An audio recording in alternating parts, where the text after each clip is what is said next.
कितनी बड़ी है स्लाइड्स? ज़्यादा बड़ी है। रुक जाओ मैं देखती हूँ।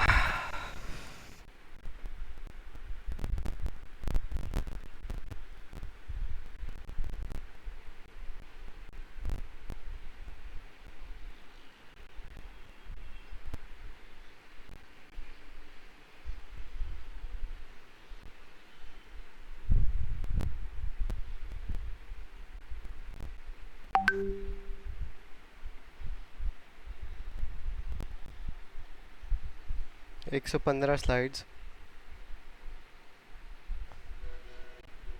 रऊफ मैंने जो तुम्हें फोल्डर भेजा था उसमें से खोली है।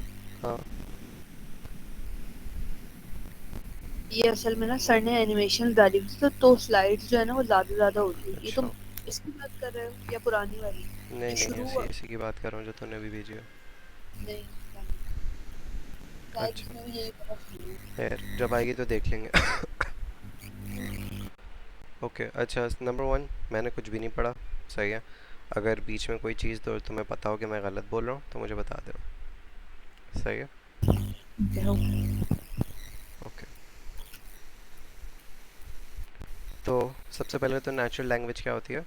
इंसानों की language, right? And why do we need natural language processing? ताकि मशीन्स भी हमारी बात समझ सकें। हाँ, enable human to machine communication, improving human to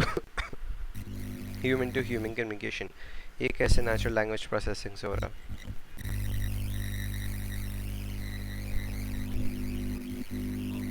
video calls या कोई भी कॉल्स, राइट? हम लोग जो है वो कॉल्स कर रहे हैं किसी भी चैनल पे, चाहे वो व्हाट्सएप पर हो जाए, किसी पे भी हो जाए।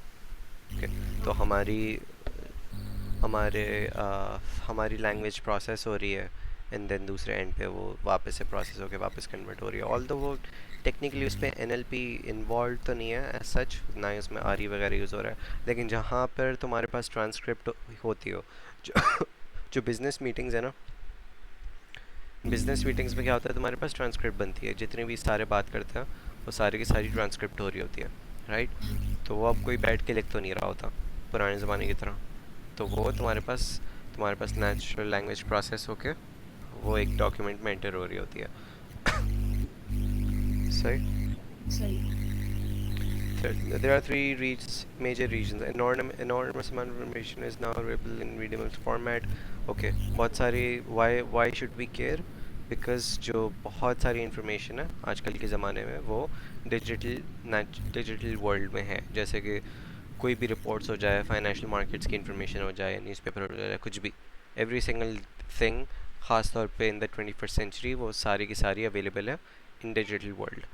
और जब सेंस वो डिजिटल वर्ल्ड में अगर हम लोग उसको किसी तरीके से प्रोसेस करना शुरू हो जाए, उसमें से इंफॉर्मेशन जो लिखी हुई है एक्सट्रैक्ट करना शुरू हो जाए, तो उसमें से पैटर्न्स निकल सकते हैं which can be very useful. सही। ठीक है। ओके, अच्छा, much of human human interaction is now mediated by computers via social media, right? अब for example auto correct is a form of natural language processing, right? Auto correct होता क्या है कि it predicts कि हम लोग क्या प्रिडिक्ट कर रहे होंगे, क्या राइट कर रहे होंगे, एंड देन वो हमें बता देता है कि is this what you were looking for. ठीक है। Three important applications: text analytics, question answering and machine translation. I don't think ये बताने की ज़रूरत है वैसे मुझे, लेकिन लेट्स सपोज अगर बता भी देता हूँ। टेक्स्ट एनालिटिक्स क्या है? कि उस टेक्स्ट को एनालाइज कर रहे हैं एंड सी कि उसमें क्या इन्फॉर्मेशन है, राइट? फॉर एग्जाम्पल,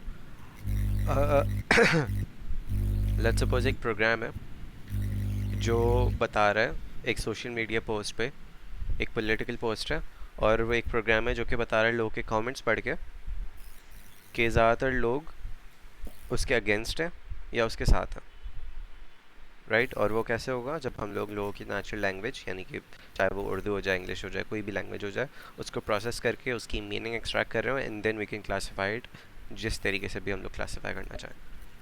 ठीक है। सोशल ठीक है। नेटवर्क एनालिसिस भी वही चीज़ है, बज़ एनालिसिस, क्या ट्रेंडिंग में क्या चल रहा है आजकल, राइट? ट्विटर खास तौर पे। ओके।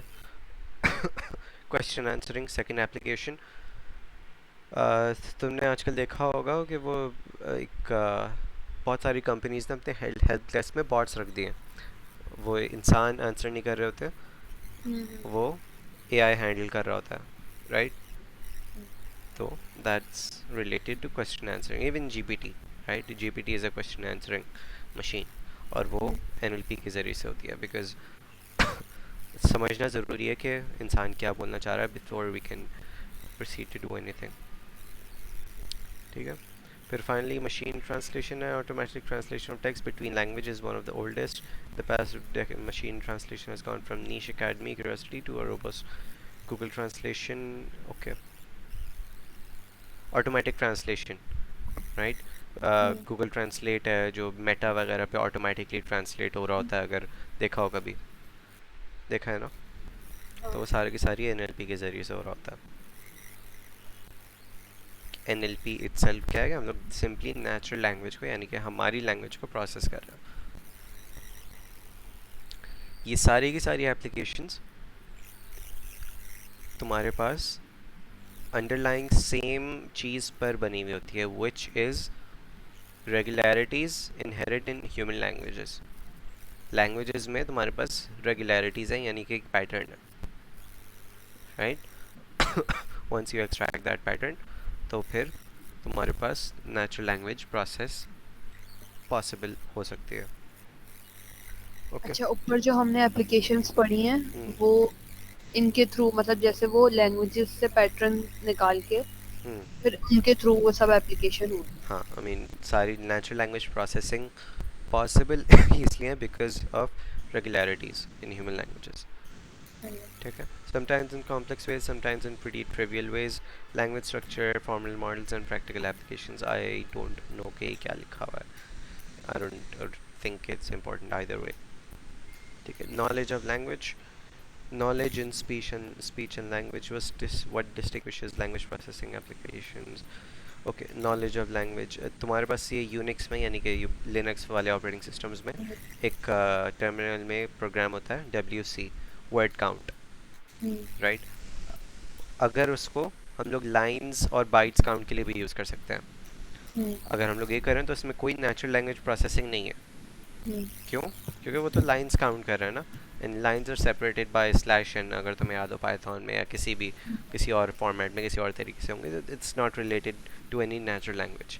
लेकिन अगर वर्ड्स की बात करें तो उसमें एनएलपी इन्वॉल्व होगी। Why? Because words are human constructs, right? Urdu के वर्ड्स अलग होते हैं, इंग्लिश के वर्ड्स अलग होते हैं, एंड सो ऑन। ठीक, तो उसमें एनएलपी इन्वॉल्व होती है when we are trying to count words. Okay, अब तुम्हारे पास ये सारी के सारे ह्यूमन लैंग्वेज के पार्ट्स हैं। सबसे पहले phonetics, I have no idea क्या प्रोनाउंस करते हैं इसके, या फोनोलॉजी। ठीक है। तो सबसे पहले ये क्या होती है, how words are pronounce in terms of sequences and sound, how these sounds are actually realized acoustically। तो कैसे प्रोनाउंस वर्ड्स होते हैं and how they sound when pronounced. तो तुम्हारे पास इन दोनों में चीज़ आ जाती है। Second is morphology, which is the knowledge present in the composition of words. For example, तुम I am को I am करके भी लिख सकते हो, cannot को can't भी करके लिख सकते हो, और doors is a plural of door। ये सारी की सारी किस में आ जाता है, morphology of language में। ठीक है। उर्दू में ऐसी कॉन्ट्रडिक्शंस होती हैं, आई डोंट थिंक कि हम लोग लिखने में कोई ऐसी कॉन्ट्रडिक्शंस होती हैं। रऊफ, इसमें ये होता है ना कि हमारे पास छोटे वर्ड्स होते हैं, क्या कहते हैं उनको हम, मॉर्फीम्स कहते हैं, मीनिंगफुल यूनिट्स होते हैं, उनको कंबाइन करके वर्ड बनता है, तो उसको मॉर्फोलॉजी कहते हैं। आई थिंक मैंने पढ़ा तो नहीं है कहीं, लेकिन मेक सेंस। मॉर्फीन बोला है तुमने? मॉर्फीम्स ये कहाँ लिखा हुआ है, स्लाइड में कहीं? ये मैंने नोट्स में लिखा हुआ है। तो ओके, सर ने बोला होगा, पर ठीक है, हाँ। सही है, मेक सेंस। अच्छा, producing and recognizing these and other variations of individual words. Okay, syntax क्या है तुम्हारे पास? Basically syntax is the order of words. सही है। For example, एक ये sentence है, this is structurally correct, लेकिन this isn't। Even though same words हैं, लेकिन since order is all jumbled up, तो तुम्हारे पास इसका syntax is out of order, syntax गलत है इसका। ठीक है। ग्रामर जो है वो गलत है। हाँ हाँ। Consider following question how much, हाँ अच्छा ओके। अब सिमेंटिक्स क्या होती है, उसकी meaning, right, and this is the toughest part, क्योंकि अब एग्जाम्पल ले लो, क्यों, how much Chinese silk is exported to western Europe by the end of the 18th century. अब क्या मतलब है कि, ठीक है, सबसे पहले तो एक सिल्क है, राइट, बट चाइनीज सिल्क का क्या मतलब है कि specifically Chinese silk, you have to extract meaningful information की वो चाइनीज सिल्क की बात हो रही है। सेकंड, तुम्हारे पास दो वर्ड्स को कंबाइन करके एक सिंगल यूनिट बन रहा है यहाँ पे, जैसे कि वेस्टर्न यूरोप। अब वो सिर्फ यूरोप नहीं है, ना ही वो सिर्फ वेस्ट है, वो वेस्टर्न यूरोप की बात कर रहा है, जैसे कि आयरलैंड हो गया या यूके हो गया और बाकी सारी कंट्रीज़, राइट। तो इसको इस टेक्स्ट में से भी एक्सट्रैक्ट करना है कि western Europe is a single technical word और सिंगल मीनिंग है इसकी, these are not individual words. सही।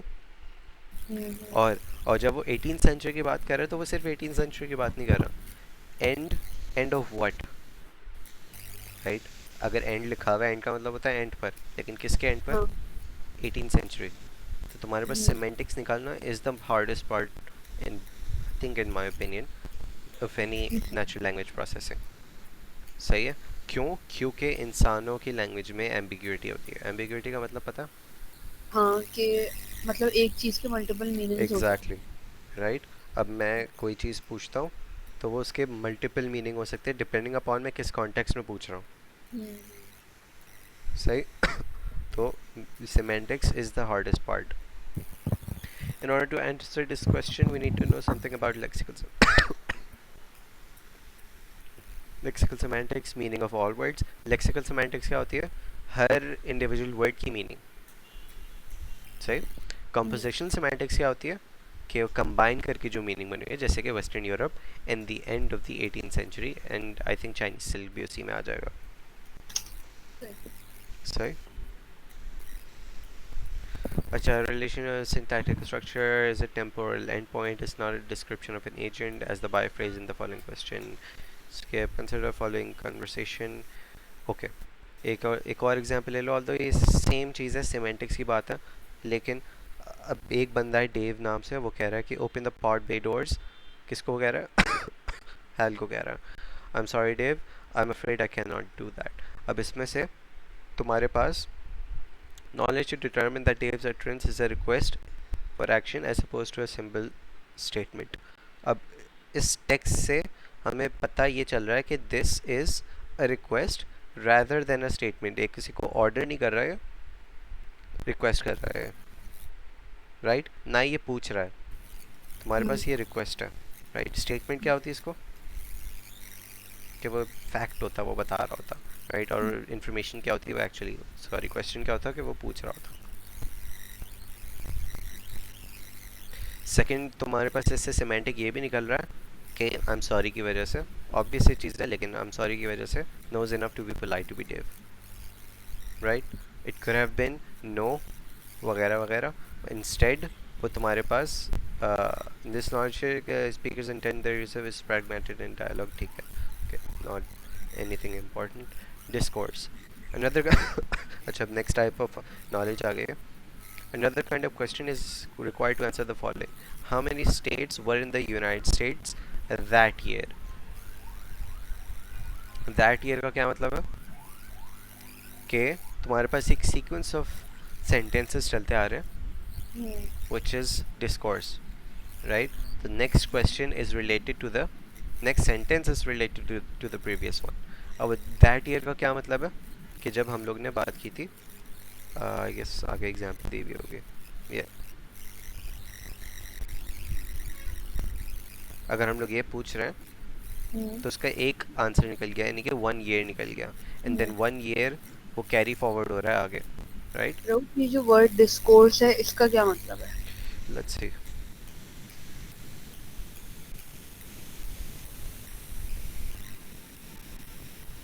Written or spoken communication or debate, speaker right authoritatively on a topic.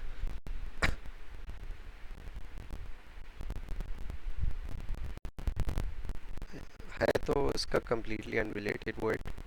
Engage in conversation, connected a series, हाँ okay ये ठीक है. linguistics में क्या है? Connected a series of utterances, a text or conversation, a connected series of something, right? A connected series of text. So this is a connected series of text, right? क्योंकि जब that year की बात हो रही है तो वो previous वाले instance को refer कर रहा है. आई बात समझे? ठीक है. ओके सो तुम्हारे पास ये थे, right? Semantic is the knowledge of meaning. Syntax is the structural relationship between words. Pragmatics क्या है? Meaning to the go. अच्छा, pragmatics तुम्हारे पास क्या है कि intention of the speaker. Okay. और discourse is the units larger than a single utterance, यानी कि multiple sentences को मिला के जो बन रहा है. एंड बाकी तो पता ही है. एम्बिग्विटी पता है तुम्हें क्या होती है, राइट? अब इसके मल्टीपल मीनिंग्स हो सकती हैं.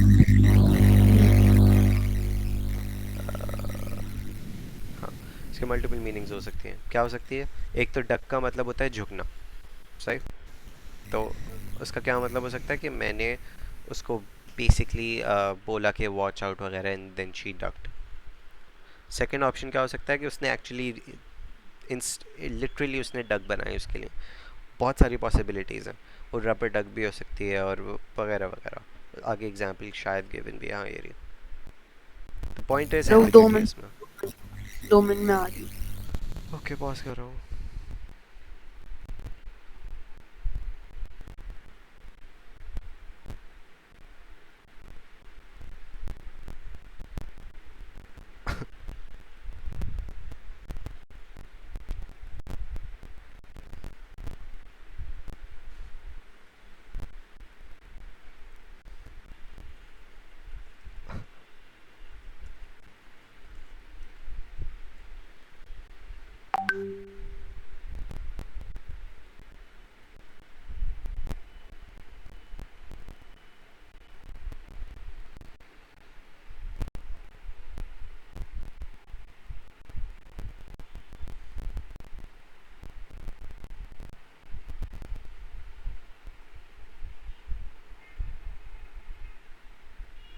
अच्छा, स्टेट रुक, एक मशीन्स. दफा pragmatic वाली जो चीज़ है ना, वो वाला कॉन्सेप्ट भी सर्च कर लो. कहाँ था प्रैग्मेटिक? स्लाइड 23 है शायद.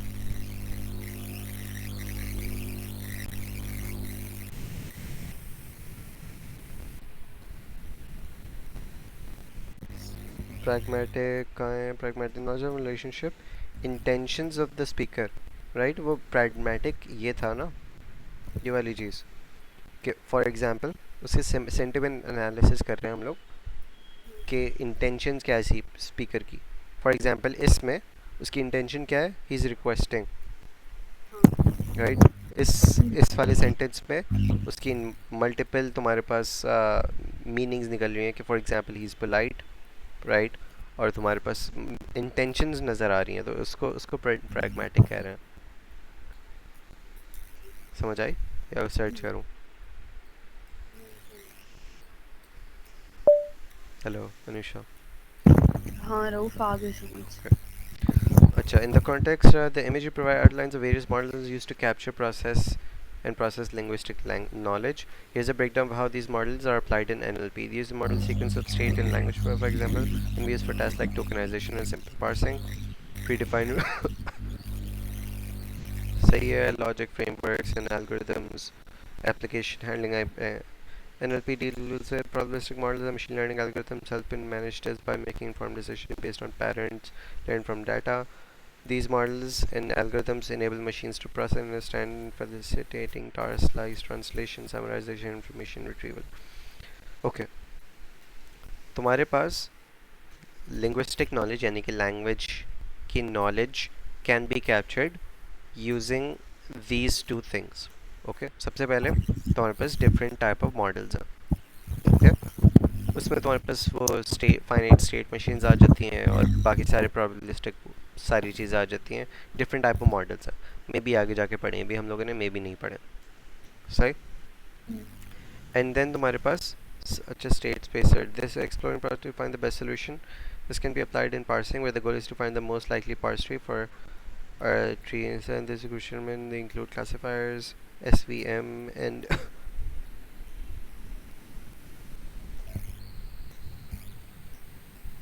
लैंग्वेज की नॉलेज से मीन्स लो वही है ना जो हमने टर्म्स पढ़ी हैं, सिमेंटिक्स, हाँ, प्रैग्मेटिक्स, ये वाली सब हमें चीजें इन दी एंड कैप्चर कॉन्टेक्स्ट करनी है। निकालना है, राइट, कि मतलब क्या है उसका, इस सही कॉन्टेक्स्ट में क्या मतलब है। सही है। तो all of this can be extracted from models and different algorithms, सही। ठीक है।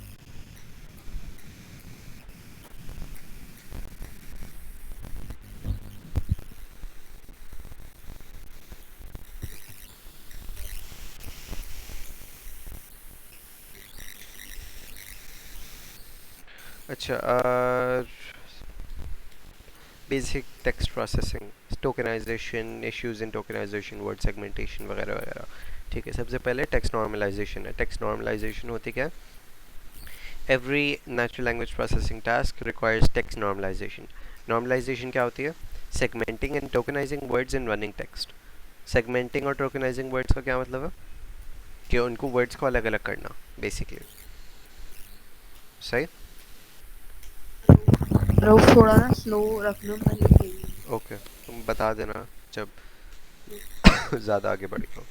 और क्या बोला तुमने? टोकनाइजिंग का मतलब है कि वर्ड्स को अलग करना। हाँ, बेसिकली वो अलग अलग वर्ड्स को सेपरेट करना, ठीक है, सेगमेंटिंग एंड टोकनाइजिंग। फिर नॉर्मलाइजिंग वर्ड फॉर्मेट्स, ये आगे देखेंगे, और सेगमेंटिंग सेंटेंसेस इन रनिंग टेक्स्ट, ये सब देखते हैं आगे। थिंक आगे देखते हैं, अगर नहीं लिखा हुआ आगे, हाँ नहीं लिखा हुआ आगे, I think tokenization, normalization, segmentation, tokenization normalization तो ठीक है, वो आगे आ जाएगी। आगे सेगमेंटिंग का देखते हैं अभी।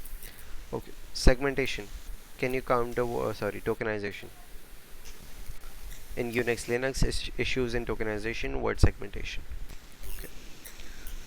Can you count the words? For example, कोई किसी ने ये बोला, राइट, तो इस सेंटेंस में पता है ना मसला क्या नज़र आ रहा है तुम्हें? कि उसने वो मेनली बोलना था, बस वो मेनली उसने 2 बार रिपीट किया because of natural human struggles, right. वो अक्सर हम लोग वर्ड जो है वो बीच में रिपीट कर देते हैं, 2 बार बोल देते हैं वगैरह वगैरह, हाँ। राइट। Fragments, filled pauses वगैरह वगैरह। Seuss's cat in the hat is different from other cats. Lemma. Same stem part of speech, rough word sense, cat equals to cats. Same lemma. Point, अच्छा lemma क्या है? कि same stem, lemma search कर लेते हैं, मेरे last time भी नहीं समझ में आता जब मैं स्लाइड पढ़ रहा था।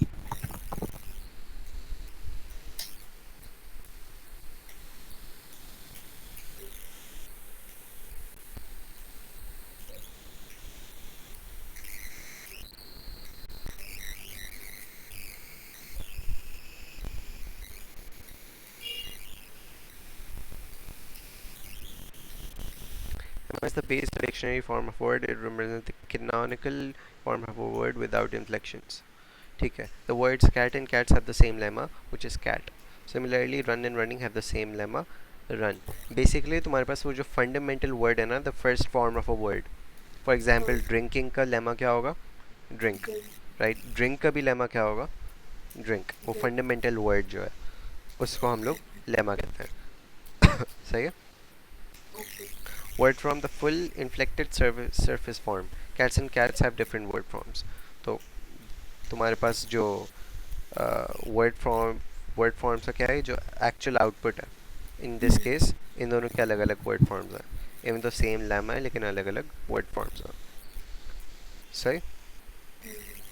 अच्छा, can you count the words? The lay back on the San Francisco grass and looked at the stars and there. Type an element of vocabulary,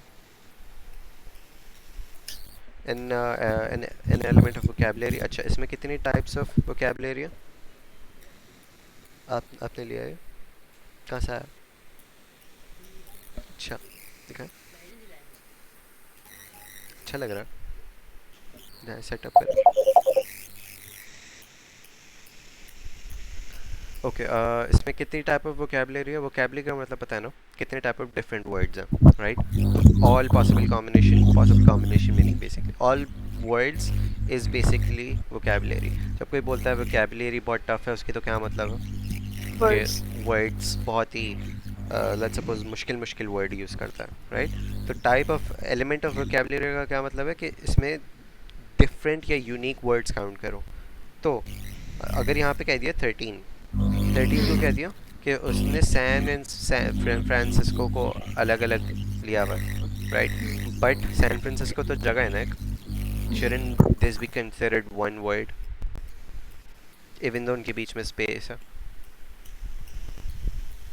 right? तो पॉइंट है इसके, इसमें तुम्हारे पास इसको हैंडल करना होता है हम लोगों को किसी तरीके से।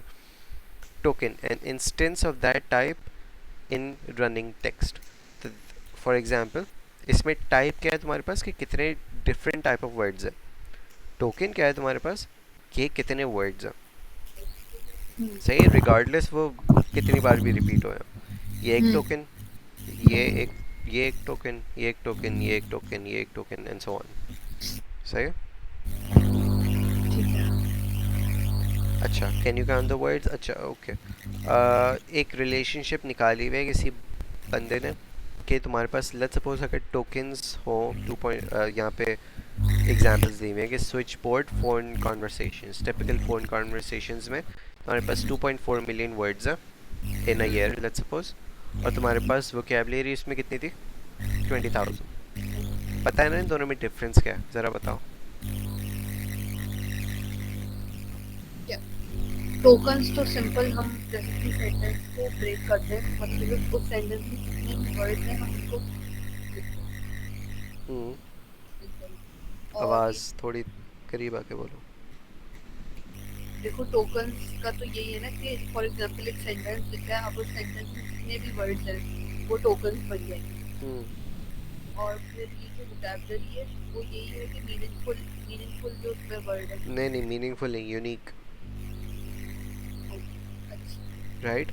उसको यूनिक मतलब टोकन्स को अगर सेट में कन्वर्ट कर दो, सेट क्या होता है जिसमें यूनिक वैल्यूज़ रिपीट नहीं होती, राइट? सॉरी, वैल्यूज़ रिपीट नहीं होती। तो 2.4 में बहुत सारी चीज़ें रिपीट हो रही होंगी, फॉर एग्जांपल एंड 50 दफ़ा रिपीट हुआ होगा, द जो है वो 2000 दफ़ा रिपीट हुआ होगा, वगैरह वगैरह। तो वो टोकन्स में तब भी इंडिविजुअल वो काउंट होंगे, लेकिन वोकैबुलरी में द एक ही दफ़ा आएगा, एंड एक ही दफ़ा आएगा, तो यूनिक वर्ड्स की बात हो गई। सही है। शेक्सपियर वगैरह वगैरह उसमें बताया हुआ है कि absolute value of v is greater than okay on. अच्छा, यहाँ पे यूनिक्स या लिनक्स कमांड्स बताए हुए हैं, and I am not sure कि सर ने क्या बोला है कि इसके बारे में, क्या ये पता होनी चाहिए कमांड्स? लो खजान होती है रुको। ओके, पॉज मुझे बताना, ठीक है। अच्छा, क्या कह रहा था मैं यहाँ पे? हाँ, सर ने क्या बोला है कि ये पता होनी चाहिए कमांड्स वगैरह वगैरह। लो ऐसा कुछ याद तो नहीं है लेकिन उन्होंने कुछ बोला। ओके, मैं ये फिर स्किप कर रहा हूँ, मुझे ये बता वैसे दो है क्या, एक बार कि बताओ। लिनक्स में कमांड्स हैं अलग अलग टाइप की, लेकिन वर्ड्स कुछ एक्शंस परफॉर्म करने की। For example change all alphabets to a new line, all non alphabets, सही है। कोई भी नॉन अल्फ़ाबेट्स हो, यानी कि नंबर्स हो जाएं या कोई भी सिंबल्स हो जाएं, तो वो नेक्स्ट लाइन में चले जाएंगे, सही। सोर्ट कोई भी एक टेक्स्ट फाइल है, सही है, जितने भी टेक्स्ट फाइल है उसमें एक और टेक्स्ट फाइल है। वर्टिकल ऑर्डर में सॉर्ट कर रहा हाँ, है, काउंट कर रहा है, लो भाग रहा ठीक है। फिर मर्ज एंड काउंट और फिर sorting काउंट वगैरह वगैरह, ओके। है। अब इश्यूज क्या है टोकनाइजेशन में? एक वर्ड है फिनलैंड्स कैपिटल, क्या इसको क्या लें? फिर फिनलैंड लें, फिनलैंड्स लें, ये लें, क्या लें? वट आर को लोग कुछ कंपोज करके, व्हाट्स द वर्ड, वो जो दो चीज़ें मिलाते हैं, है जो भी है वो करके लोग ऐसे भी लिखते हैं, ऐसे भी लिखते हैं। तो कैसे लिखना है इसको, ऐसे लिखना है या? पॉइंट इज़ कि तुम्हारे पास कंट्रैक्शंस, वर्ड की कंट्रैक्शंस को कैसे हैंडल करना है इन टोकनाइजेशन, राइट? तुम्हारे पास स्टेट ऑफ द आर्ट में डैश आ गया बीच में, फिर इसको हैंडल कैसे करना है? ओके। फिर तुम्हारे पास अगर ये लोअर केस को कुछ लोग ऐसे भी लिखते हैं, स्पेस डाल के भी लिख सकते हैं, वगैरह वगैरह। तो इसमें मसला ये है कि इफ़ यू वांट कि तुम, अनुषा माइक, हाँ हाँ बोलो। तुम्हारे ख़राब हो जाता है बीच में। एनीवे, इसमें मसला ये है कि तुम्हारे पास अगर एक जगह लोअर केस इस तरीके से टोकनाइज हुआ है, एक जगह लोअर केस इस तरीके से टोकनाइज हुआ है, राइट? तो बीच उनके बीच में रिलेशनशिप फाइंड करना इज़ डिफ़िकल्ट, बिकॉज वो दो अलग अलग तरीके से वोकेबलरी काउंट होगी। समझ रहे हो? अच्छा सही है। राइट? वो इसको एक अलग वोकेबलरी कंसिडर करेगा और इसको एक अलग वोकेबलरी कंसिडर करेगा। सैन फ्रांसिस्को, क्या ये एक टोकन है या दो टोकन है? राइट? एम पी हाँ एच पी एच डी वगैरह वगैरह, ये कितने टोकन्स हैं? ये सब वो प्रॉब्लम्स हैं जो हमें लैंग्वेज को मतलब टोकनाइजेशन में आता है। और हाँ हाँ जो हम सेंटेंस को तोड़ रहे हैं उन तोड़ने में जो प्रॉब्लम्स आ रही हैं वो हम्म, हाँ, है ना। ऐसे ही। ये तो इंग्लिश की बात थी, right? Issues in tokenization, language, language का बैरियर आ जाता है, राइट? सबसे पहले टोकनाइजेशन की प्रॉब्लम क्या है? मल्टीपल, उसमें कंट्रैक्शंस हैं, फिर तुम्हारे पास डैशेस हैं, फिर तुम्हारे पास सिटीज़ के नाम है, फिर तुम्हारे पास एब्रिविएशंस हैं, वगैरह वगैरह। फिर तुम्हारे पास एक और क्या इशू का टोकनाइजेशन में? लैंग्वेज का डिफरेंट इशू। Languages, right? अब फॉर एग्जांपल फ्रेंच में एक वर्ड होता है एल्स इंसाम्बल, वो आई फॉरगॉट इसको प्रोनाउंस कैसे करते थे। तो ये एक टोकन है या टू है, राइट? इसको ल इंसाम्बल कहते हैं, आई थिंक, क्या कहते हैं, आई फॉरगॉट। तो अब ये फ्रेंच में अलग प्रॉब्लम आती है। फिर जर्मन में ये देखो, ये एक वर्ड है प्रॉबली, क्या हो सकता है ये एक वर्ड नहीं है, ये इंग्लिश में ट्रांसलेट करें तो ये बनता है। तो पॉइंट इज़ कि तुम्हारे पास डिफरेंट वर्ड्स को हैंडल करना इन टोकनाइजेशन इज़ डिफ़िकल्ट। चाइनीज़ में तो तुम्हारे पास नो स्पेसेस बिटवीन वर्ड्स, एक और मसला आ गया। चाइनीज़ में तो होता ही ऐसा। तो अब टोकनाइजेशन कैसे हैंडल करें? क्योंकि इंग्लिश में तो आसान था, इंग्लिश में जहाँ पे रिलेटिवली आसान था, जहाँ पे स्पेस आ रहा है उसको अलग टोकनाइज कर दिया। अब जापानीज़ और चाइनीज़ को कैसे करें? उर्दू को कैसे करें फॉर दैट मैटर, राइट? तो ये सारे इश्यूज हैं।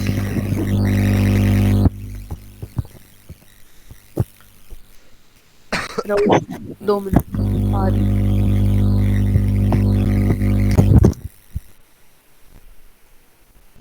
अच्छा, word tokenization in Chinese, also called word segmentation. Chinese words are composed of characters. Average words is 2.4 characters long. Standard baseline segmentation algorithm. Maximize matching. अच्छा, इसमें बताया हुआ है word tokenization, जो प्रॉब्लम बताई हुई थी टोकनाइजेशन की, उसको एड्रेस किया हुआ है यहाँ पे। कैसे? Segment, standard baseline segmentation algorithm, maximum matching, also known as greedy matching. इसमें होता क्या है?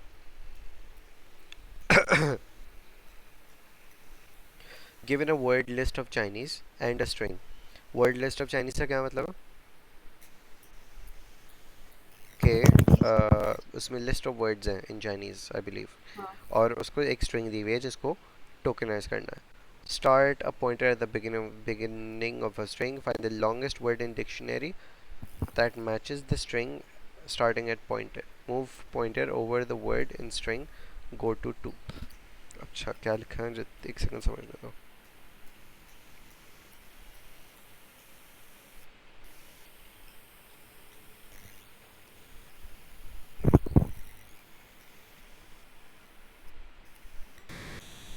हाँ, ऑन हो गया। ठीक है। तो करना क्या है अब? चाइनीज़ में मसला क्या था कि तुम्हें पता नहीं था वर्ड्स कहाँ पे शुरू हो रहे हैं, वर्ड्स कहाँ पे एंड हो रहे हैं, तो टोकनाइज कैसे करना है, राइट? तो इस एल्गोरिदम में क्या होता है, तुम्हारे पास एक लिस्ट ऑफ वर्ड्स बनती है इन चाइनीज़ एंड टारगेट स्ट्रिंग जिसको टोकनाइज करना है। हम लोग एक पॉइंटर यानी कि एक इंडेक्स रखते हैं शुरू में, और तुम्हारे पास जो वर्ड की लिस्ट मिली हुई है इन चाइनीज़, उसमें से सबसे लॉन्गेस्ट वर्ड जो कि हमारी स्ट्रिंग के साथ मैच कर रहा है हम्म वो ढूंढते हैं। और फिर जहाँ पे वो लॉन्ग वर्ड ख़त्म हो रहा है, पॉइंटर हम लोग वहाँ ले जाते हैं, एंड देन हम लोग दोबारा से यही करते हैं कि नेक्स्ट लॉन्गेस्ट वर्ड मीनिंग कि वर्ड्स रिपीट हो सकते हैं, दोबारा से लॉन्गेस्ट वर्ड ढूंढते हैं, एंड सो ऑन। ऐसे होता क्या है, वो जो पॉइंटर एक पॉइंट से दूसरे पॉइंट तक मूव किया वो एक टोकनाइज हो गया, और फिर पॉइंटर 2 से 3 पे जब मूव करेगा वो एक टोकनाइज हो जाएगा, एंड सो ऑन। आया समझ लो? हाँ, आया तो है थोड़ा थोड़ा समझ। एग्जाम्पल इसकी,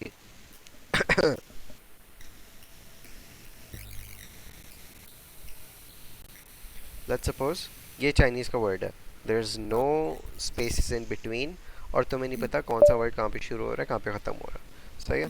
तुम्हारे पास एक लिस्ट ऑफ वर्ड्स है जो कि ऐसे है, सही है? हम्म। ओके, अब तुम्हारा पॉइंटर शुरू में कहाँ पे है? यहाँ पर। तुमने अब देखा कि इस डिक्शनरी में ऐसा कौन सा वर्ड है जो कि स्टार्टिंग से मैच हो रहा है, सबसे लॉन्गेस्ट होना चाहिए वो। तो हम्म। अभी है तो नहीं, चलो कर देते हैं।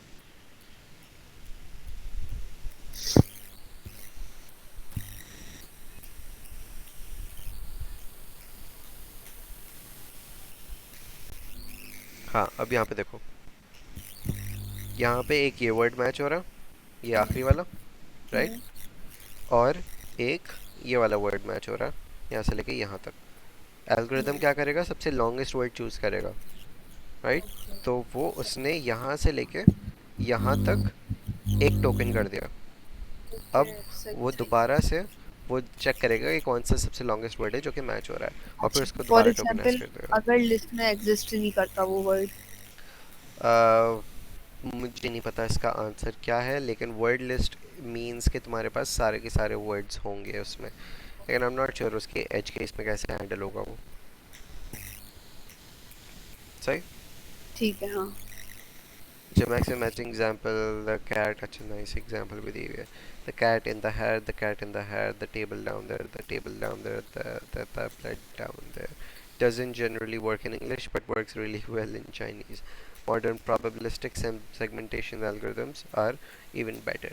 ठीक है, एग्जाम्पल बताई हुई है, doesn't work in Chinese but works well in English because English में, sorry, doesn't work well in English but Chinese में अच्छा काम करता है, ओके? ये सारा का सारा तुम्हारे पास, ये जितने भी स्टेप्स हम लोग पढ़ रहे हैं, एक इसका पार्ट है, प्री प्रोसेसिंग का पार्ट है। सही है। अच्छा, सबसे पहले हमने टोकनाइजेशन पढ़ा कि वो क्या होता है, फिर उसके हमने इश्यूज पढ़े। सही है। इश्यूज में इन्होंने सिर्फ एक चाइनीज वाली जो इशू है उसको एड्रेस किया हुआ है कि वो कैसे फिक्स होगा। हैंडल करना है, यस। हाँ, चाइनीज़ वाले का बाकी क्या मतलब है कि no spaces in Chinese, between. हाँ, चाइनीज वाला जो टेक्स्ट है उसको हम टोकनाइज किस तरह करेंगे, तो इन्होंने बस वो बताया। ठीक है, अब आ जाती है नॉर्मलाइजेशन। नॉर्मलाइजेशन में क्या है, सबसे पहले केस फोल्डिंग। केस फोल्डिंग क्या होगी, देखते हैं। Need to normalize items. Normalization का पॉइंट क्या है, normalize items, normalize term, sorry. इसका क्या मतलब है? नॉर्मलाइज ऐसे। हाँ, वही बता रहा हूँ, देख कर। क्या मीटिंग खत्म होने वाली है? हाँ, ओके, भेजो दोबारा से।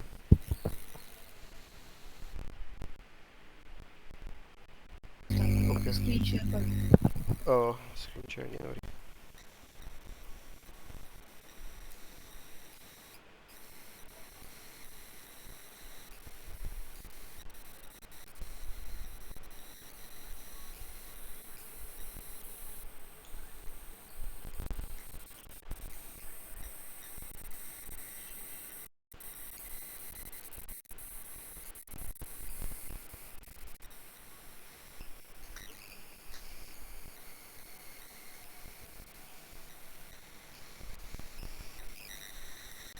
ओके, तो नॉर्मलाइज करने का क्या मतलब है?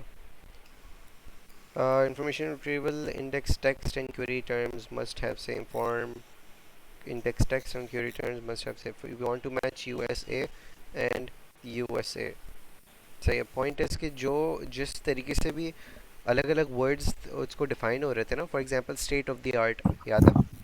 स्टेट ऑफ द आर्ट था और वो लोअर केस के अलग अलग थे, तो उनको नॉर्मलाइज ऐसे करना है कि हम वो सेम तरीके के चीज़ें हों, सेम तरीके से डिस्प्ले हों, ओके? अच्छा, जब वो ठीक है। क्योंकि अगर नहीं होंगी तो वोकैबुलरी मैच नहीं होगी, राइट? एंड देन उसमें से पैटर्न फाइंड करना मुश्किल है, if we treat them as separate words.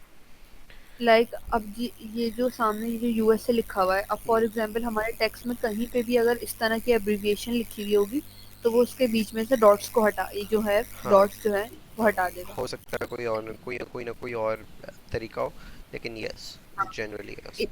इसी तरह अगर कोई वर्ड अगर हमारे पास कैपिटल में लिखा होगा तो वो उसको स्मॉल कर देगा पूरा।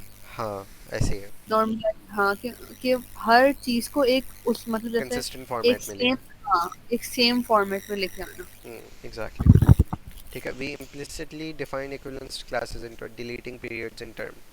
वही तुम्हारी वाली बात। ठीक है, ऑल्टरनेट तुम्हारे पास एसिमेट्रिक एक्सपेंशन। फॉर एग्जांपल, ये एक और तरीका क्या है, इंस्टेड ऑफ नॉर्मलाइजेशन जो कि हम लोग ये कर रहे हैं, जब भी हम लोग विंडो सर्च करें तो साथ साथ क्या सर्च हो, विंडो भी हो और विंडोज़ भी हो। जब हम लोग ये विंडोज सर्च कर रहे हैं तो वो कैपिटल टाइटल वाला विंडोज़ भी हो और विंडो भी हो, अलग अलग सारे पॉसिबल कॉम्बिनेशन ऑफ जो टेक्स्ट है वो सर्च हो, राइट। ज़्यादा पावरफुल है लेकिन लेस सफिशिएंट है। You know why less sufficient क्यों है, राइट, क्योंकि तुम एक दफ़ा सर्च कर रहे हो तो वो दो दफ़ा सर्च कर रहा है, एक विंडो भी और एक विंडोज़ भी। लेकिन सही अगर है तो हम लोग हम, इसको नॉर्मलाइज करके क्या कर देते हैं, एक सिंगल वर्ड में कन्वर्ट कर देते हैं सारे के सारे जो प्लूरल टर्म्स हैं, जैसे कि विंडोज़ है हाँ उसको किस में कन्वर्ट कर देते हैं, विंडो में कर देते हैं, तो हाँ। वो ज़रूरत नहीं पड़ती उसकी। हम्म। अच्छा ये वाली जो हम चीज कर रहे हैं वो एसिमेट्रिक एक्सपेंशन हाँ, है ना? ठीक है। एक एप्लीकेशंस लाइक आई आर क्या है, international relations applications, not sure I R क्या है। अच्छा, reduce all letters to lowercase, ये तुम्हारी वाली बात, since users tend to use lowercase, possible exceptions uppercase in mid sentence, general motors, fed versus fed, right, general इसमें क्या मतलब है, जब हम लोग ये क्या मिड सेंटेंस के बीच में ये यूज़ कर रहे हैं तो दैट जनरली मीन्स कि कोई नाउन है, राइट, दैट कोई पर्सन रेफर हो रहा है या कोई चीज़ रेफर हो रही है, कोई कंपनी वगैरह वगैरह। ओके, तो ये वाली बात नहीं समझ आई, वापस बताना। फॉर एग्जाम्पल, तुम अपना नाम लिखती हो, मिड हम्म। सेंटेंस मैं बोलता हूँ कि मुझे जो है वो अनुषा ये नहीं ये दिया, तो मैं जब अनुषा हाँ लिखूँगा तो मैं अनुषा का ए कैपिटल लिखूँगा मिड सेंटेंस, इवन तो वहाँ पे सेंटेंस स्टार्ट नहीं हुआ लेकिन तब भी मैं ए कैपिटल लिखूँगा, क्यों, बिकॉज अनुषा जो है वो एक नाउन है, एक पर्सन को रेफर कर रहा है। इसी तरीके से अगर मैं बोलूँगा पेप्सी या कोई हाँ। भी कुछ भी कह लो, लेज कुछ भी कह दो, तो वो मैं उसका जो फर्स्ट लेटर है वो कैपिटलाइज करूँगा टू मेक श्योर कि ये एज अ नाउन प्रेजेंट हो रहा है, नॉट ए सैम्पल वर्ड। ठीक है, कोई एक एंटिटी रिप्रेजेंट हो रही है इससे। सही है, ये बात तो समझ आ गई, लेकिन जो केस फोल्डिंग का कॉन्सेप्ट है ये क्या हो रहा है इसमें, ये क्या चीज है? उसमें ये चीज़ है, ये तुम्हारी वाली बात, reducing all letters to lower case, उसकी एक्सेप्शन ये बताई हुई है कि यहाँ पे मसला हो सकता है। ओके, सही है। सही। Hmm. For sentiment analysis empty information abstraction case is helpful. Sentiment analysis में case is hmm. Helpful, you know why, because अगर कोई चीज़ हम लोग मीन करते हैं कि तुम, राइट, तो वो हम लोग कैपिटल में लिखते हैं TUM, हाँ।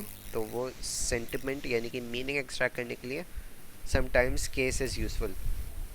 तो अगर हम लोग सारे सबको लोअर केस कर रहे हैं तो दैट इन्फॉर्मेशन इज़ लॉस्ट, तो इसलिए सेंटिमेंट एनालिसिस के लिए केस इज़ हेल्पफुल, राइट। सही है। नेक्स्ट क्या है तुम्हारे पास, लेमेटाइजेशन, नॉर्मलाइजेशन का ही पार्ट है, कॉल्ड लेमेटाइजेशन, रिड्यूस इन्फ्लेक्शंस और variant forms to base form. M R is को रिप्लेस कर दिया B से। मुझे नहीं पता वैसे इसमें क्यों क्या है, लेकिन the second one makes more sense.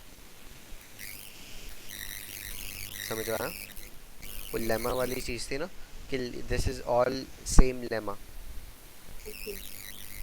तो लेमेटाइजेशन क्या है कि जितने भी वेरिएंट्स हैं उसके, उसको अपने बेस फॉर्म में कन्वर्ट कर देना। एक मिनट में लिख लेंगे।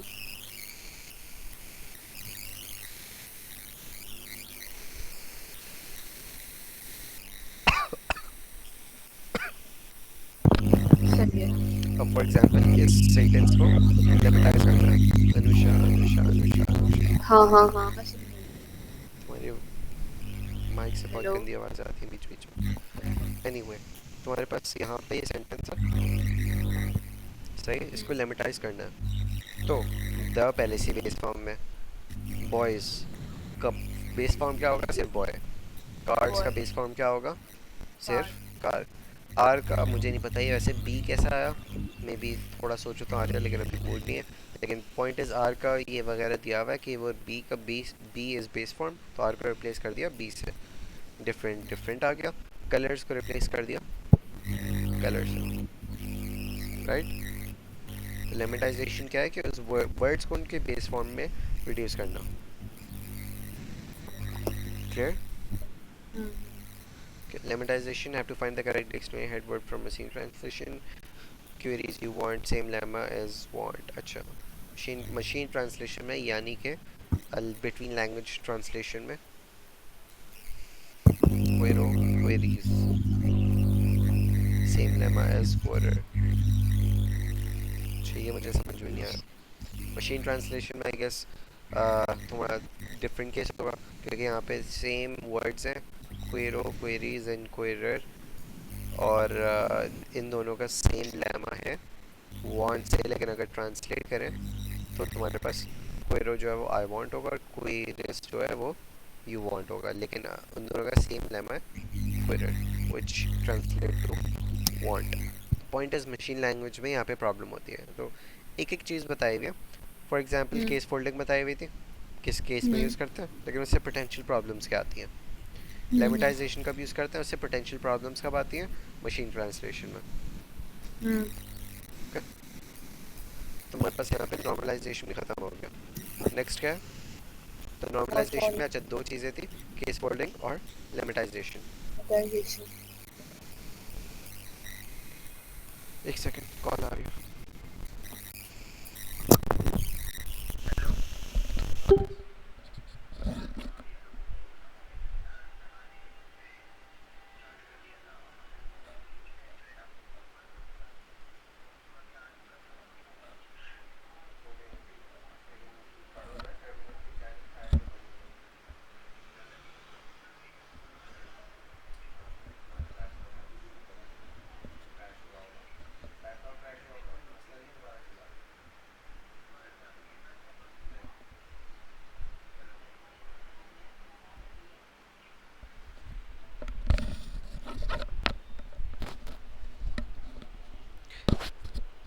अच्छा, अब है मॉर्फोलॉजी। ठीक है, मॉर्फीम्स, अच्छा ये जो तुम कह रही थी, राइट।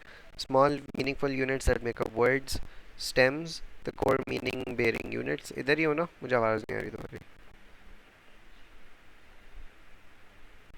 अनुषा।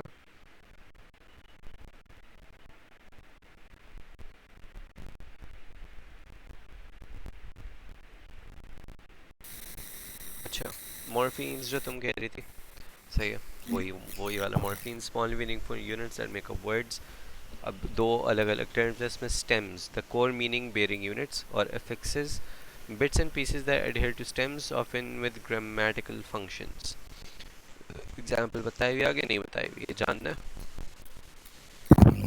ये वही वाले मॉर्फीम्स है ना हाँ जो वही पहले वाले हैं, बता। ये स्टेम्स और अफिक्सेस जानना है। हाँ हाँ।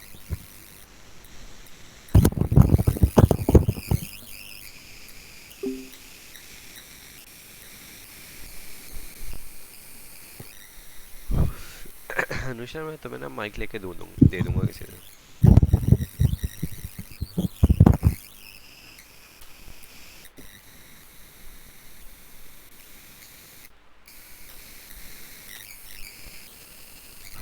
मॉर्फीम, स्मॉल मीनिंगफुल यूनिट्स, ठीक है, स्टेम्स।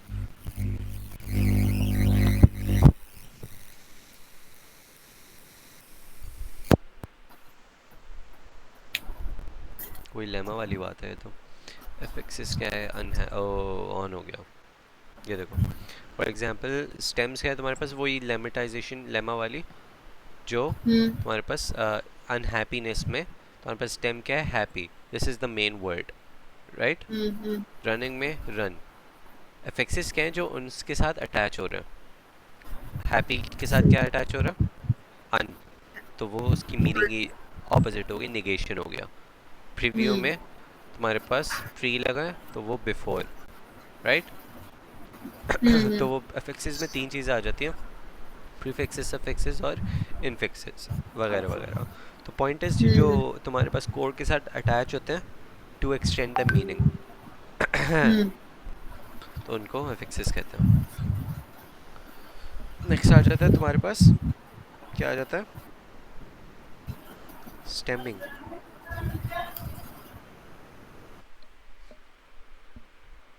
स्टेमिंग क्या है? अच्छा, porters algorithm.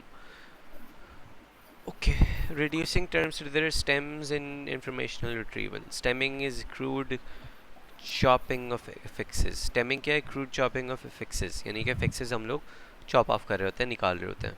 Language dependent, automates, automatic and automation all reduced to automate. Nice. ठीक है. तो इसमें स्टेमिंग में क्या है? तुम्हारे पास जितने भी ऐसे वर्ड्स थे और उसमें से जितने भी तुम्हारे पास एफिक्सेस थे, इसमें क्या है? हम्म शिन, हम्म टी आई सी, हाँ ई एस, यस वो हाँ रिमूव कर दिया, बचाइए। सही। सही है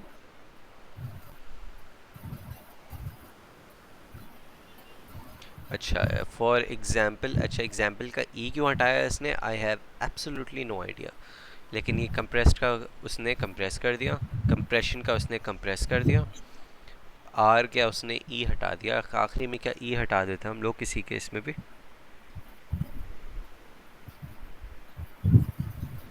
लग तो ऐसे ही रहा। Have to confirm this. सही है, ये कंफर्म एक्चुअली अभी कर लेता हूँ।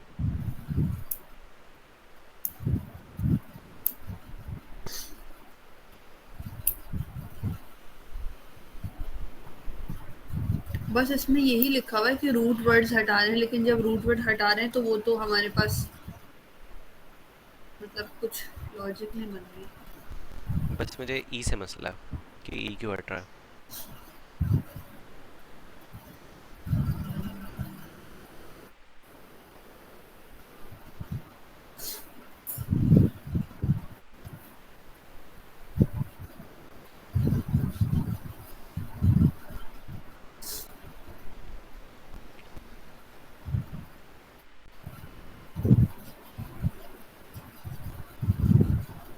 तुम्हारे रिकॉर्ड करने में क्या मसला था? मेरा लैपटॉप मर रहा होता है जब भी मैं स्क्रीन शेयर और रिकॉर्ड और पता नहीं क्या खोल के बैठा होता हूँ।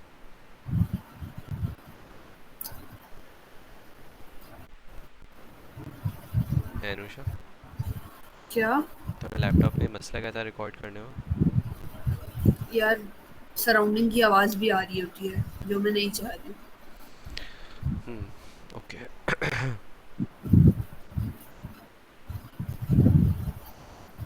रऊफ, ये जो स्टीमिंग है और ये जो हम स्टेमिंग। सब, हाँ स्टेमिंग, ये जो सब चीजें हैं, मतलब जैसे ये इनका रीजन क्या है ये सब प्री करने का? प्रोसेसिंग करने का, कि हम लोग नॉर्मलाइजेशन है ना, कंसिस्टेंट फॉर्मेट में लाने की वाली बात, राइट।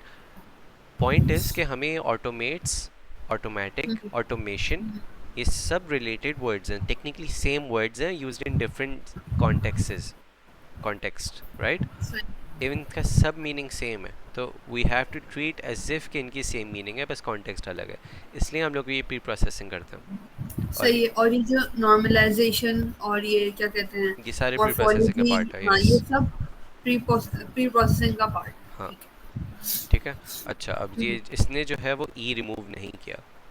ओके, तो आई एम नॉट श्योर कि करना चाहिए या सर ने क्यों किया है, लेकिन आई वुडंट रिमूव ई। ये हो सकता है सर की तरफ से गलती हो। ठीक है। लेट मी नो, कोई भी, अगर गलत बोल रहा हूँ जिसने क्लास ली। अच्छा, पोर्टर एल्गोरिदम आ गया।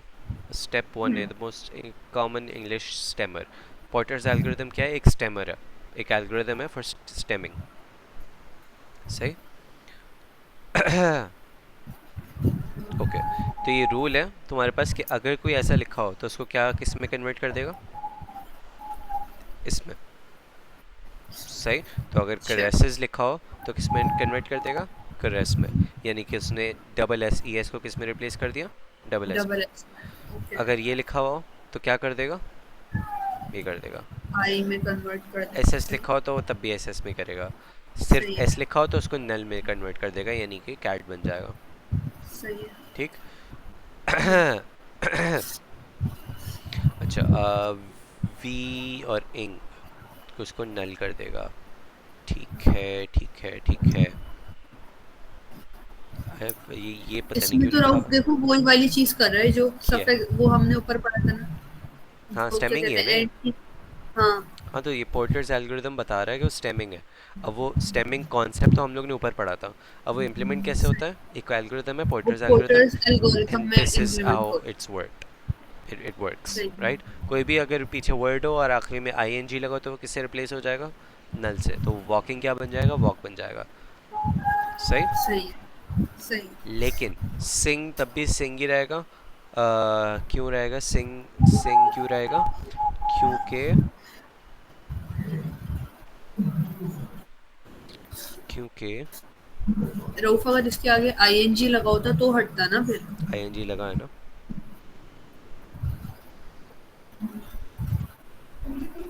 ये समवट लेकिन रेगुलर। ये तो फिर वर्ड, ये तो, लेकिन फिर तो बचेगा ही क्या, ये तो वर्ड है ना हाँ, पूरा। लेकिन तुम्हें नहीं, उस प्रोग्राम नए कंप्यूटर को नहीं पता कि ये वर्ड है पूरा, राइट। अगर ओके। कंप्यूटर को ये रूल दे दें कि सिर्फ जहाँ पे भी आई एन जी है उसको रिमूव कर दो, तो वो इसको भी रिमूव कर तो देगा, फिर हाँ।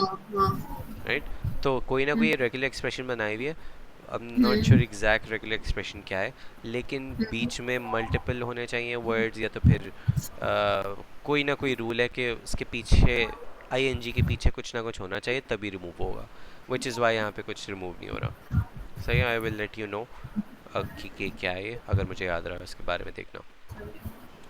ईडी, कोई भी प्लास्टर्ड है तो वो उसको क्या कर देगा, ईडी को रिमूव कर देगा और ये प्लास्टर बन जाएगा। सही है। ये स्टेप वन था, स्टेप वन ए ये, स्टेप वन बी ये रहा। स्टेप टू सही क्या है। है तुम्हारे पास, लॉन्ग स्टेम्स, जैसे कि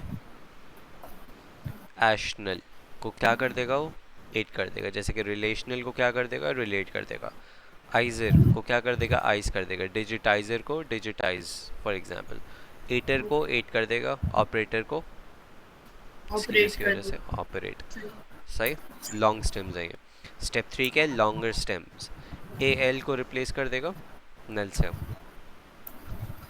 रिवाइवल को रिप्लेस कर दिया उसने, इससे रिप्लेस कर दिया। एबल को किससे कर दिया उसने, नल से रिप्लेस कर दिया, और एडजस्टेबल एडजस्ट बन गया। हम्म। एक्टिवेट को उसने किससे कर दिया, नल को रिप्लेस कर दिया, तभी ये एक्टिव बन गया। I now I get it कि वाई ई क्यों रिमूव किया गया था, क्योंकि जब एग्जाम्पलिंग या एग्जाम्पल या कोई भी ऐसे वर्ड्स को स्टेम हम्म। कर रहे हैं तो आखिरी में टेक्निकली ई जा रहा है, हम्म। राइट। आई वी का अब यहाँ पे क्यों नहीं जा रहा, यहाँ पे क्यों नहीं जा रहा, विल हैव टू सी आगे, और ये थोड़ी बहुत सोचना पड़ेगा इसके लिए। अच्छा, ये मैं क्लास में था, मैंने ये बी में ली थी, लेकिन आई डोंट रिमेम्बर कि क्या है ये। Let's see, morphology in corpus. Okay, walk इनको वॉक कर दिया, सिंक को सिंक कर दिया। ये क्या कर रहा है कि ये सॉर्ट कर रहा है इन, लेट मी चेक क्या है, एक सेकंड रुको।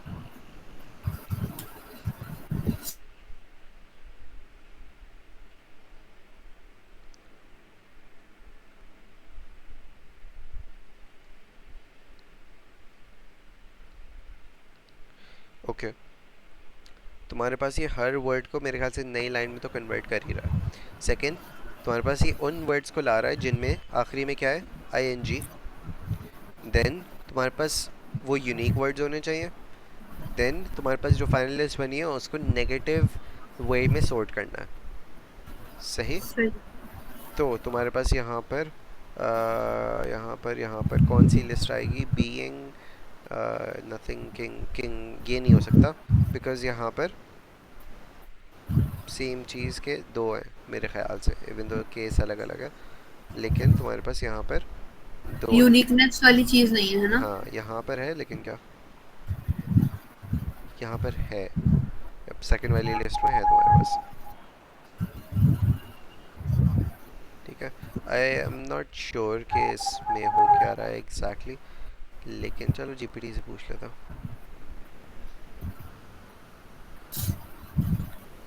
मिस्ट्राल से।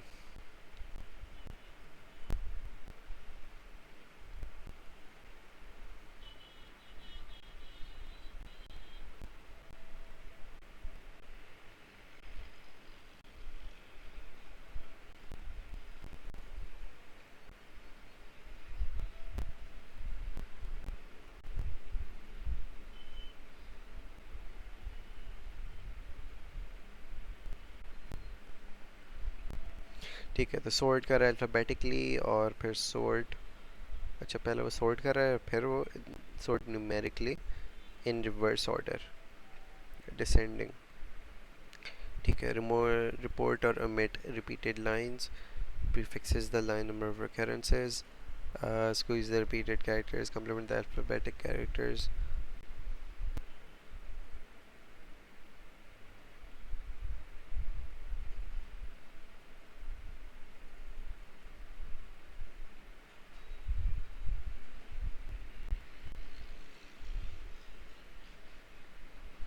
ओके, दो रेगुलर एक्सप्रेशंस बनी हुई हैं। ठीक है, सॉरी, पहला वाला तो क्या कर रहा है तुम्हारे पास, जैसे हम लोग ने किया था, बोला था कि सारे के सारे तो जिसके एंड देखो पर ये जो बीच में जो लिखा हुआ है ये वाली जो सारी चीज है वो रॉ आउटपुट में। आ रहा है।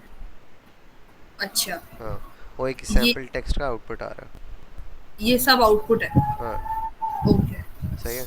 तुम्हारे पास ये जो है वो कुछ अलग चीज़ कर रहा है, वो जो हाँ पहले बताई थी, राइट, यूनिक और सॉर्ट नेगेटिव वगैरह। ये वाली चीज़ हाँ क्या कर रहा है कि तुम्हारे पास सेम चीज़ बट हाँ उसमें आईएनजी तो हो एंड पर, लेकिन हाँ। उसके पीछे एक ना एक वावल भी होना चाहिए। ओके। सही है। इस केस में तुम्हारे पास रिंग नहीं आएगी, राइट, क्योंकि ये आईएनजी के पीछे एक भी वावल नहीं है। हाँ ना ही किंग आएगा, हाँ ना ही हाँ ब्रिंग आएगा, राइट, हाँ। ना ही थिंग आएगा। तो देखो प्रॉबेबली राइट वाली लिस्ट में ना तुम्हारे पास ये सेकंड वाली है, सेकंड वाली कमांड है, और जो लेफ्ट वाली अच्छा। लिस्ट है तुम्हारे पास सेकंड फर्स्ट वाली कमांड है। सही है। आई समझ? ओके। सही सही सही। Sentence segmentation. अच्छा, exclamation mark and question mark are relatively unambiguous. ये वही क्लास है जिसमें तुम्हें डांट पड़ी थी, मुझे याद आ गया। सही है रंग ठीक है। नहीं ये वो क्लास नहीं वही है। है, ये अच्छी वो तरीके से याद फर्स्ट है मुझे, क्लास वही है। नहीं, वो फर्स्ट क्लास में हुआ था और ये हमारे पास सेकंड क्लास में हुआ था जब मैं एब्सेंट थी। ओह ठीक है, नेवर माइंड मैन। अच्छा, period is quite ambiguous. Period क्यों एम्बिगुअस है? क्योंकि period can mean sentence boundary, या एब्रिविएशंस भी हो सकता है, या डेसिमल नंबर्स भी हो सकता है, हम्म। राइट, अलग अलग मीनिंग है, तो which is ambiguous. Question mark is, I don't think question mark में किसी भी केस में एम्बिगुअस होगा। Question mark always means a sentence, हाँ हाँ। Question, sorry, right. Okay, build a binary classifier. Binary classifier का क्या सेंटेंस, मतलब? 2 मिनट, सेंटेंस सेगमेंटेशन का मतलब क्या है? सेंटेंस को सेगमेंट कर रहे हैं ना, पहले वर्ड्स को सेगमेंट कर रहे थे, अब सेंटेंस को सेगमेंट कर रहे हैं। सेंटेंस का क्या मतलब है कि सेंटेंस कहाँ पे शुरू हो रहा है और कहाँ पे ख़त्म हो रहा है। ओके। समझ आया? हम्म। तो सेंटेंस को अगर सेगमेंट करना है तो what are the possible patterns जो कि हम लोग निकाल सकते हैं? एक्सक्लेमेशन मार्क इज अ हाँ। Segment, sentence segmentifier. क्यों? ये जहाँ पे एक्सक्लेमेशन मार्क लगाओ, that would always, technically always mean कि वो सेंटेंस वहाँ पे ख़त्म हो रहा है। क्वेश्चन सही मार्क भी है। जहाँ पे लगाओ वहाँ पे ख़त्म वो हो रहा है। हाँ। प्रॉब्लम आती है पीरियड पर। क्यों? पीरियड डजंट ऑलवेज मीन्स कि वहाँ पे सेंटेंस ख़त्म हो रहा है। हम्म। सही, तो ये प्रॉब्लम आ गई। अब यहाँ पे हाँ लिखा है build a binary classifier. Classifier का क्या, बाइनरी क्लासिफायर का क्या मतलब होता है कि बाइनरी का मतलब तो दो, हाँ। राइट, क्लासिफायर का क्या मतलब जो क्लासिफाई करता है, तो दो में जो क्लासिफाई करता है। ओके, अच्छा। तो वो बिल्ड अ बाइनरी क्लासिफायर का क्या मतलब है कि कोई भी एक पीरियड को देखेगा हाँ। और वो देखेगा कि क्या वो एंड ऑफ सेंटेंस है या नहीं एंड ऑफ सेंटेंस है। सही है। सही। और वो हाँ मल्टीपल चीज़ों को देख के करेगा। फॉर एग्जाम्पल के सेंटेंस के बाद स्पेस है या नहीं, ओके। राइट। ये केस को देखा उसने कि सेंटेंस के बाद स्पेस होके जो वर्ड आ रहा है क्या उसका पहला लेटर अपर केस है या नहीं। ये ओके। ज़रूरी नहीं है कि ये सारे के सारे हार्ड कोडेड रूल्स हों, लेकिन ये सारे के हम्म। सारे एक प्रोबेबिलिटी में एक्यूमुलेट होंगे एंड देन एक फाइनल स्कोर आएगा जो कि तुम्हारे क्लासिफाई करेगा। सही है। ये समझ में आई क्या बात बोली है मैंने? सही है, हाँ। ओके। ये जो अभी जो तुमने बातें बोली हैं, ये इस चीज़ के लिए है, मतलब ये चीज़ देखने के लिए कि हमारे पास फुल स्टॉप के बाद सेंटेंस, किस तरह मैं बताऊँ ये बात, कि सेंटेंस हमारा चल रहा है या अभी स्टॉप हुआ हुआ ऐसे ही है कि वो है ना? हर एक एक फुल स्टॉप को देखेगा and hmm, it would classify कि क्या यहाँ पे सेंटेंस ख़त्म हो रहा है या नहीं। सही है, सही है, क्योंकि हमारा गोल क्या है, हमें सेगमेंट्स को आइडेंटिफाई करना है। ठीक है। एक सेकंड रुको।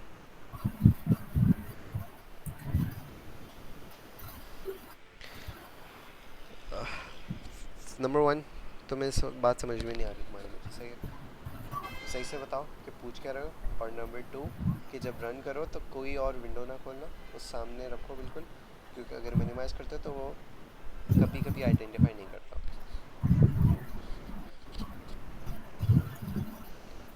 अच्छा, डिसीजन ट्री फॉर ईओएस, वो जो बाइनरी क्लासिफायर की बात की है उसकी डिसीजन हाँ, ट्री ये रही वो, राइट। एक मशीन लर्निंग मॉडल है ना, तो मशीन लर्निंग एल्गोरिदम्स टेक्निकली नहीं है, एक्चुअली है ये मशीन लर्निंग एल्गोरिदम्स।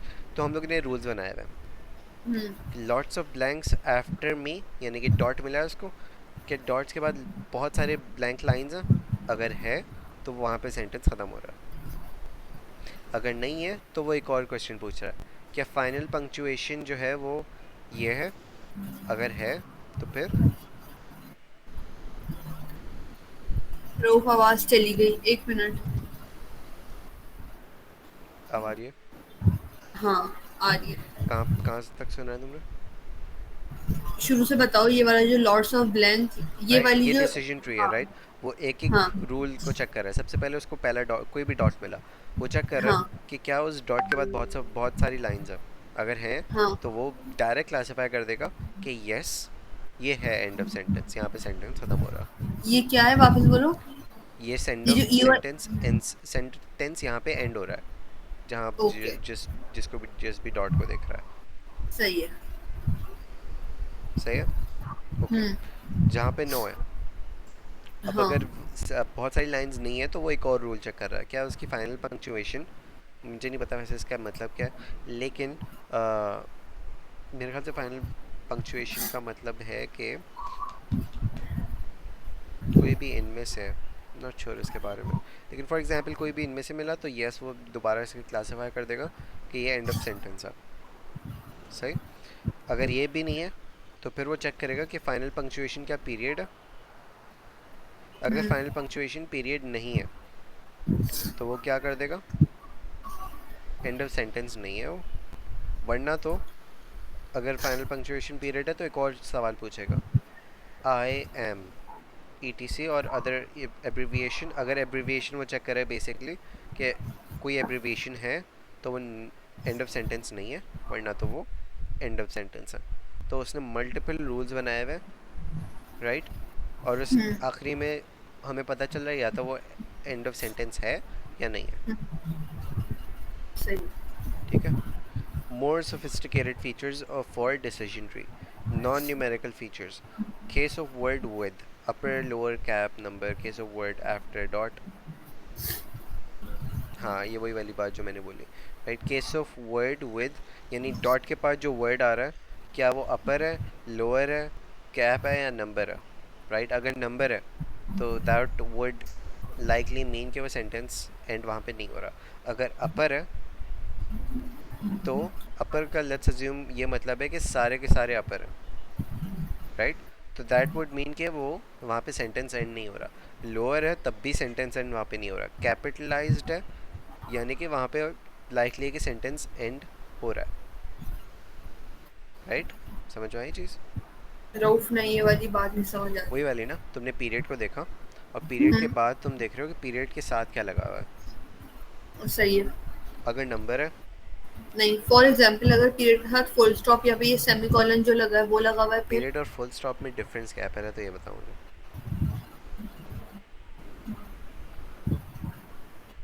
क्या मतलब? पीरियड और फुल स्टॉप में क्या डिफरेंस है? नहीं है डिफरेंस, पॉइंट इज नहीं नहीं है है। डिफरेंस। हाँ, तो फिर से पूछो आप सवाल। तुमने मैंने क्या पूछा था कि अगर सेंटेंस के बाद फुल स्टॉप लगाओ, हम्म। इसमें नो रऊफ मुझे नहीं समझ आ रही ये वाली बात, ये क्या है? देखो एक देखो देखो, हाँ, इसमें हम लोगों ने कुछ रूल्स बताए हुए थे डिसीजन ट्री के, हाँ, थोड़े बेसिक से सही, रूल्स थे। इसमें ये हाँ, मेंशन नहीं है कि डॉट के आगे के क्या चीज़ है या डॉट के साथ क्या लगा हुआ है, सही है।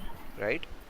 हुँ, तो कुछ और सोफिस्टिकेटेड फीचर्स हैं हमारे पास कि हम लोग डॉट के साथ देखेंगे कि क्या क्या लगा हुआ है। डॉट के साथ क्या क्या लगा हुआ है, क्या वो अपर है, अपर हुँ, केस में सारे लेटर्स, क्या वो हाँ, लोअर केस में सारे, क्या वो कैपिटलाइज्ड हैं, क्या वो नंबर्स हैं जो उसके साथ लगे हुए हाँ, हैं डॉट के साथ। हाँ, उसके ज़रिए से हम लोग और बेहतर प्रिडिक्ट कर सकते हैं कि एंड ऑफ सेंटेंस है या नहीं।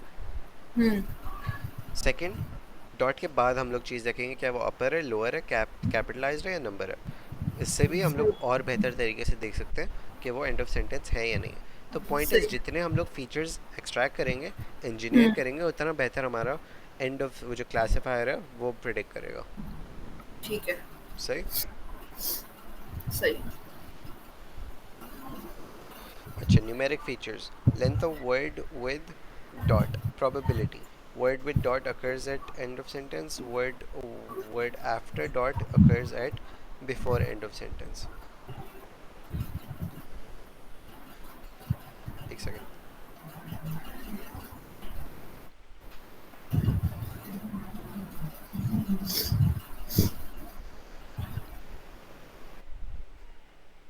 अच्छा, ये देखूंगा मैं, ऑल्दो ये तो सिर्फ डिसीजन ट्री का बता रहे हैं। ओके, इसमें क्या लिखा हुआ है, implementing a decision tree. Decision tree याद है ना क्या थी, हम लोगों ने डाटा माइनिंग में किया था, हाँ, राइट? हाँ, वो रूल्स, यही ये वाली डिसीजन ट्री। हुँ, एक सवाल पूछा उसने, या तो क्लासिफाई हो गया तो नहीं हुआ। हाँ, दूसरा सवाल पूछा है तो क्लासिफाई हुआ नहीं हुआ। तीसरा सवाल पूछा है तो हुआ या नहीं हुआ। पॉइंट इज कि हुँ, तुम्हारे पास रूल्स बनते जा रहे हैं, पाथ बनते जा रहे हैं decision tree, and then final में एक आउटपुट आ रहा है। The interesting research is choosing the features. True. Setting up the structure is often too hard to do by hand. Hand building only possible for very simple features. Domains for very simple features. Domains for numeric features is too hard to pick each threshold. Instead, structure is usually learned by machine learning from training corpus. Point है कि ये खुद से बनाना मुश्किल होता है जब हमारे पास कॉम्प्लेक्स चीज़ हो, तो ये ऑटोमेटिकली बनता है यूजिंग मशीन लर्निंग एल्गोरिथम्स, जो कि हम लोगों ने किया था, राइट? हम लोग खुद से तो नहीं बना रहे थे ना, खुद ही हाँ, सोच के तो नहीं बना रहे थे, एक एल्गोरिथम हाँ, था जो डिसीजन ट्री का, उसके थ्रू हमारे पास ये ऑटोमेटिकली कंस्ट्रक्ट हो रहा था, जो कि हाफ हाफ हाफ होते जा रहे थे। याद है? हाँ, तो ये वही वाली बात बोली हुई है। Other classifiers we can as features could be exploited by any kind of classifier, logistic regression, अच्छा वगैरह वगैरह।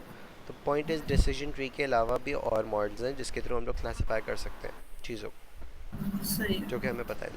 लॉजिस्टिक रिग्रेशन, एसवीएम, जो कि हम लोगों ने वो एफआईपी में यूज़ किया था, और हाँ, आर्टिफिशियल न्यूरल नेटवर्क ये भी एफआईपी में यूज़ किया है, वगैरह वगैरह। हुँ, ठीक है, तो यहाँ पर तुम्हारे पास स्लाइड नंबर 2 ख़त्म होती है और मैं रिकॉर्डिंग भी बंद कर